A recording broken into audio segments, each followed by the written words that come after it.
What's good? Welcome to or welcome back to the channel. Chris back with another video for you guys. Today I'm on the 2014 Dodge Avenger, and this should apply to pretty much most of the Avengers. We're getting ready to change the front brake pads, and you're gonna need a 19 millimeter. Okay, sometimes that your bolts might swell through time, and ours did so let me show you what's going on. All right, so you're gonna need like I said, a 19 millimeter, and sometimes they swell up, and if they do, you're gonna need a half-inch up size. So this becomes 21 and a half. Same thing with the 19 on this one here. You got a 19 on this side, well 19.5, and I also have a 19, but through time they swell up, and you won't be able to get them on there good like such. And this is a 19.5, and it's supposed to be a 19, but it won't go, so I end up having to use a 20, and you might not have one. Hopefully you do, and if you don't, then you can tap your 19 on there. It's going to be stuck, but you can tap it on there and then still get this out. But hopefully yours aren't like that. So let me set up, I'll let you know the sizes, and I'll be right back. All right, we're back in here. You're gonna need a jack stand, always use it, and a jack for safety. All these are swollen up to a 20, so I'm just gonna back them out.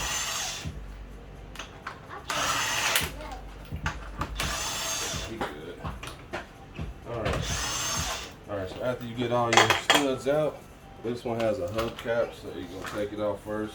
And when you put your wheel on, you're going to have to put your hubcap on first before you put your lugs back on. For those who don't know, there'll be some people making comments. Sometimes your wheel's stuck, sometimes it's not. If it's stuck, just give it some smacks. It should come off for you, okay? And let's get ready to cock our wheel, and that way I can tell you what tools you'll need for the job. We're going this way, and I'll set up on the opposite side here in a moment.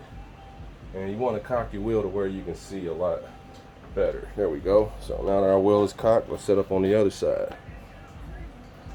All right, so we back. You're gonna need a 14 millimeter. Always check your wrench, righty tighty, lefty loosey. So pop your socket, crank it in this way.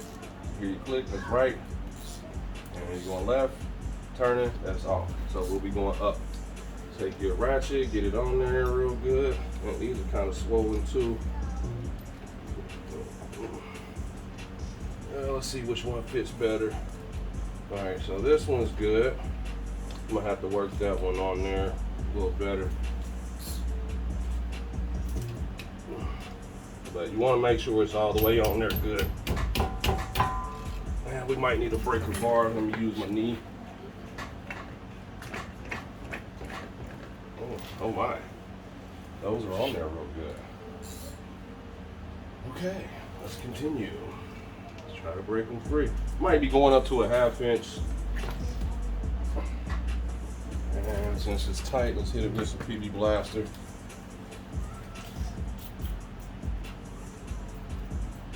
All right, let that sit there for a minute, and let me go up to a ½ inch.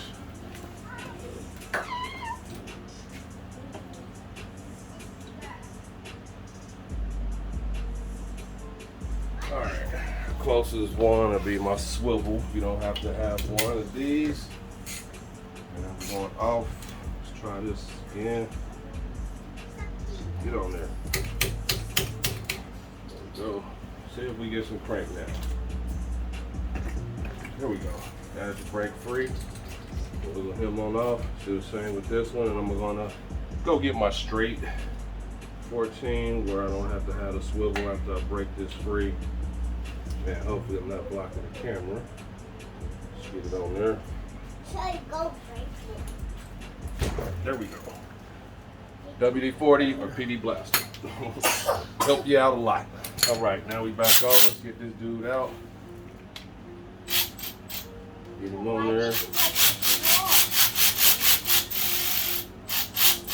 And pull him all the way out. And let's work him out.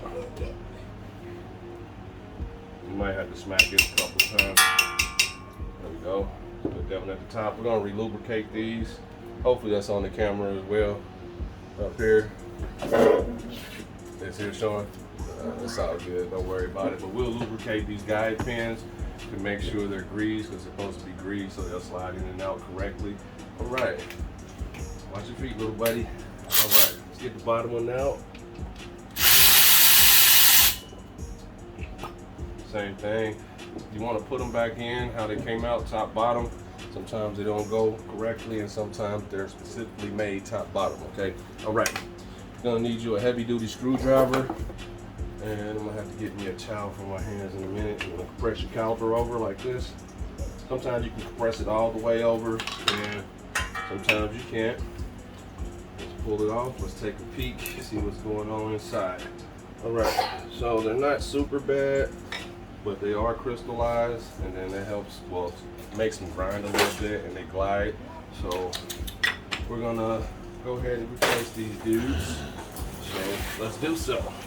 We can grab something else and be right back. All right, so we back in here. We're gonna use a C-clamp to push this back. If you don't have a brake kit, you can use a C-clamp. All right, so you got your nut. I'll show you first. You got your nut on the top up here, and that will be, that's my nephew. This will be your point for where you set up your C-clamp. So get your own brake pad like so. Line up your C-clamp with the top of your nut. Hopefully that's on cam good. And after you do that, you want to make sure it's stable, okay? Start twisting this up, get it flush. And you want to make sure your pad is kind of set right there. And then you should be able to start spinning it and twisting it back. Just like that.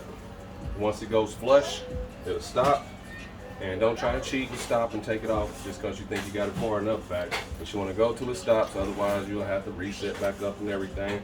And then after it's set there, we're good. Okay? See if we got new hardware. And you want to match up your brake pads. So I'm going to take this one out.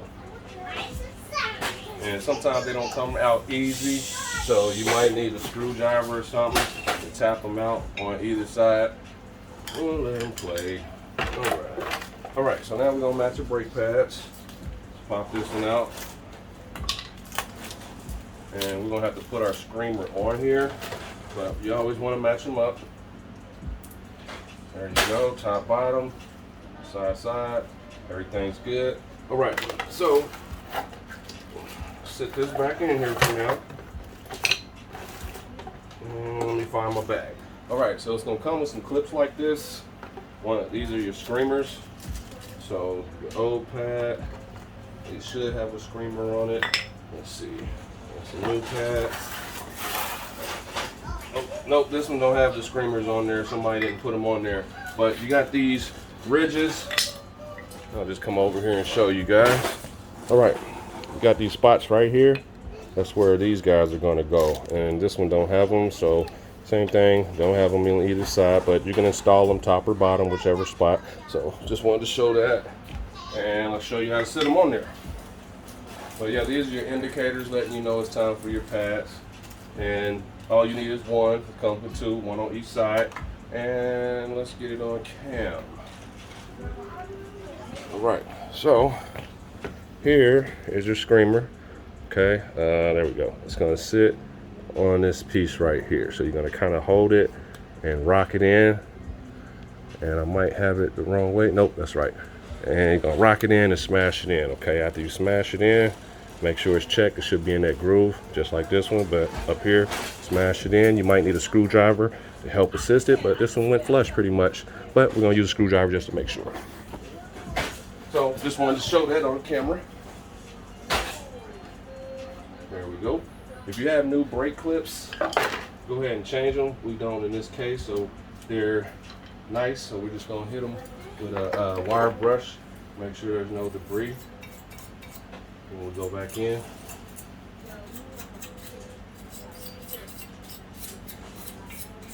Clean up all that extra dust and stuff. All right, so now you got those. We got our screamer built. The screamer goes on the inside. And we're gonna put a little brake grease on these too, just to lubricate. And let's open this dude. And let's get a little bit out. Oops, that's too much. So since I got too much, I'm just gonna dab this side like this, and then just wipe on the other side as well. Might need a little bit extra, but don't glob it or overdo it. All right, there we go. Same thing at the top. Hit that up here. Same thing on this side.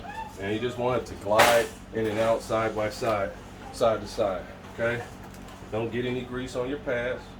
Flip it around, put them in the groove, and work it in. Sometimes they don't go easy like that, but this time we did, so that's good. Same thing with this side. Sit it in your groove sleeve. Right here, you want to be kind of on the edge, that way you can wiggle it and work it in.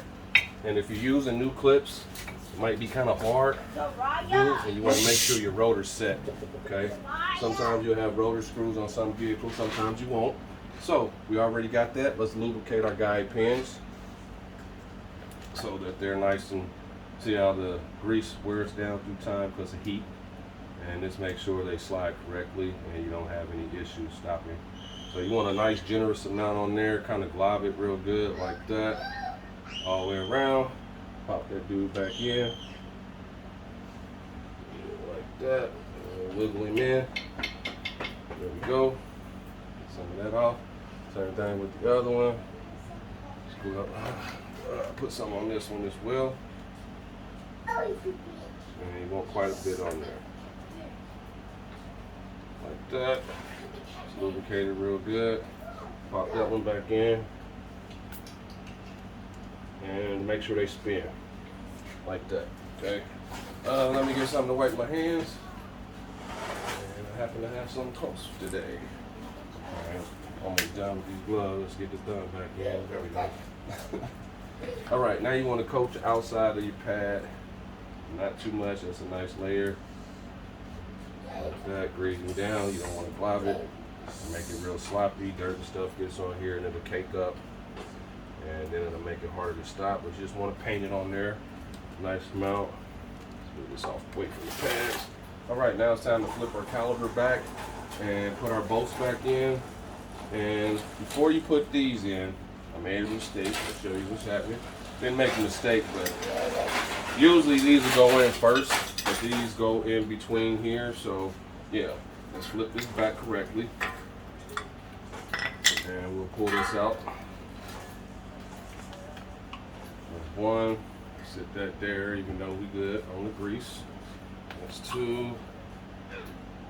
There. Now we put our caliper on first for this specific model.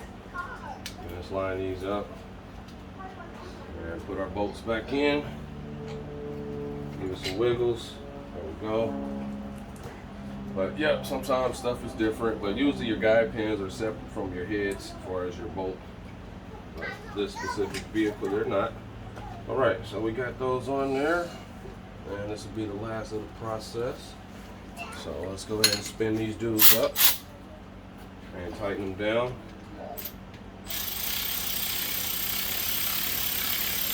And don't tighten one before you do the other because you can offset your caliper. Give it a little bit. There we go. Now, let's get this off.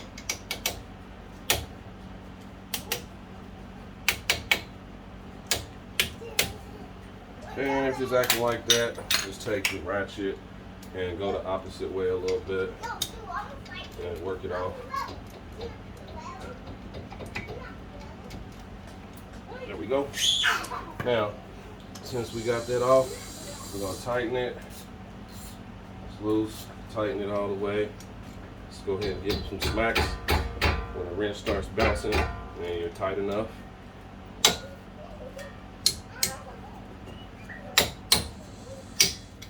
Go, same thing with the bottom.